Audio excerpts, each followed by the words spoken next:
Hello friends, back to my channel. இன்னைக்கு நம்ம ஹெல்த்தியான ஒரு ஸ்நாக் ரெசிபி தான் பார்க்க போகிறோம். வீடியோவை ஸ்கிப் பண்ணாம பாருங்க. ஃபர்ஸ்ட் ஒரு பவுலில் 1 கப் அளவு ராகின்னு சொல்லக்கூடிய கேழ்வரகு மாவை நான் எடுத்துக்கிறேன். அதில் கொஞ்சம் கொஞ்சமாக உப்பு கலந்த தண்ணியை சேர்த்து நான் மிக்ஸ் பண்ணிக்கிறேன். அதிகமாக தண்ணி சேர்த்துடக்கூடாது. மாவு எல்லாம் ஈரமாகிற மாதிரி இருந்தால் போதும். நல்லா கலந்து விட்டுக்கிட்டே இருக்கணும். கொஞ்சம் கூட கட்டிகள் இல்லாமல் பவுடர் கன்சிஸ்டன்சியில் இருக்கணும்.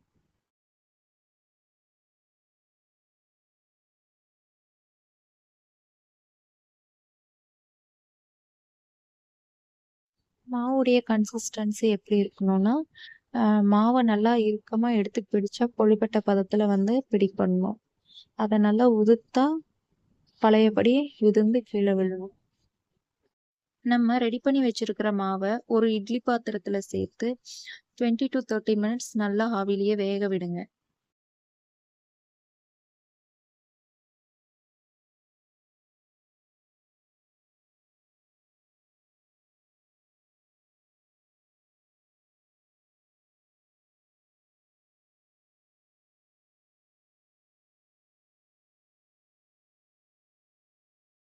டைம் ஆக ஆக நல்லா வாசனை வரும்.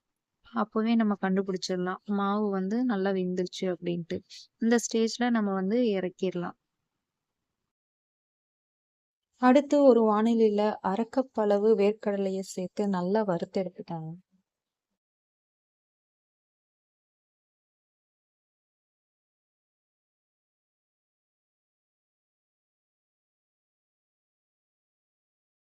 வறுத்த வேர்க்கடலைய நல்லா ஆற வச்சதுக்கு அப்புறம் தோல் நீக்கி சுத்தம் செஞ்சு ஒரு மிக்ஸி ஜார்ல சேர்த்து கொரகொரப்பா அரைச்சிக்கோங்க.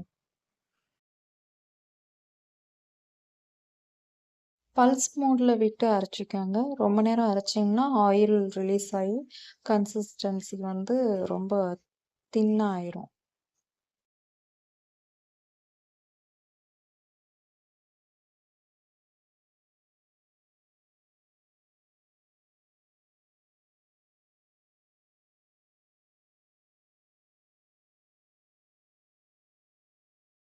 இந்த அளவு அரைப்பட்டதுக்கு அப்புறம் தனியா எடுத்து வச்சுக்கோங்க.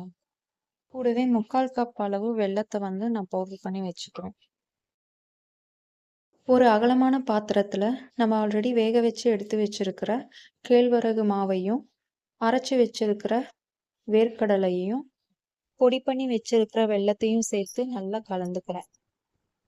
ஃப்ளேவருக்காக நான் இதுல ஏலக்காய் பொடி சேர்த்துக்கிறேன். உங்களுக்கு தேவைப்பட்டா சேர்த்துக்கலாம், இல்லைன்னா நான் விட்டுலாம், ஆப்ஷனல் தான். என் பொண்ணு அடிக்கடி பிஸி பிஸின்னு பிஸ்கெட்டையே கேட்டுட்டு இருப்பா. எனக்கு அது வாங்கி கொடுக்க மனசே வராது. இத நான் ட்ரை பண்ணி நான் செஞ்சு கொடுக்க ஆரம்பிச்சதுல இருந்து அவ அடிக்கடி இதை கேட்டு வாங்கி சாப்பிடுவா. இவளுக்காகவே இது அப்பப்போ நான் வாரத்துக்கு ஒரு முறையாவது நான் செஞ்சு வீட்டுல ஸ்டோர் பண்ணி வச்சுக்குவேன். இந்த ரெசிபிக்கு என் பொண்ணு வச்ச பேரு இப்பிட்டி. கிச்சனுக்குள்ள கரெக்டா அந்த டப்பாவை கை காமிச்சு அம்மா இப்பிட்டி அப்படின்னு கேட்டானா எனக்கு அப்படி ஒரு சந்தோஷம். பிஸ்கெட்டை மறந்துட்டு இதை கேட்டு வாங்கி சாப்பிட்றா அப்படின்னு. ஓகே, எல்லா பொருளும் சேர்த்ததுக்கு அப்புறம் நல்லா கையாலவே பிசைஞ்சு விட்டுக்கிட்டே இருங்க. வேர்க்கடலையில் இருக்கக்கூடிய எண்ணெய், வெல்லம் இதெல்லாம் நல்லா சேர்ந்து ஒரு லட்டு பிடிக்கிற கன்சிஸ்டன்சிக்கு வரும். இந்த மாதிரி வந்ததுக்கு அப்புறம் குட்டி குட்டி பால்ஸா நல்லா லட்டு மாதிரி பிடிச்சு எடுத்து வச்சுக்கோங்க. ஸ்டார்டிங்ல நம்ம கேழ்வரகு மாவை ஆவில வேக வச்சோம் இல்லைங்களா, அதுக்கு பதிலா அடை மாதிரி தட்டி நம்ம அதை பவுடர் பண்ணி அதுக்கப்புறம் இப்படி செஞ்சோம்னாலும் நல்லா வரும்.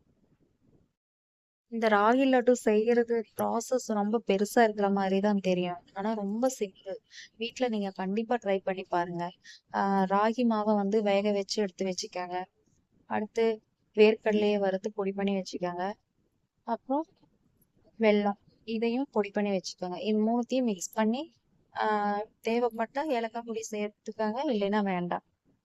லட்டு போல பிடிச்சி வச்சிங்கன்னா ராகி லட்டு ரெடி. கண்டிப்பா இந்த ராகி லட்டுவை இன்னைக்கே ட்ரை பண்ணி எப்படி இருந்ததுன்னு கமெண்ட் பண்ணுங்க. இது மாதிரியான யூஸ்ஃபுல்லான வீடியோஸ் உங்களுக்கு வேணும்னா நம்ம சேனலை சப்ஸ்கிரைப் பண்ணி ஒரு லைக் பண்ணிடுங்க. அடுத்தடுத்த வீடியோஸ் போடுறதுக்கு எனக்கு மோட்டிவேஷனா இருக்கும்.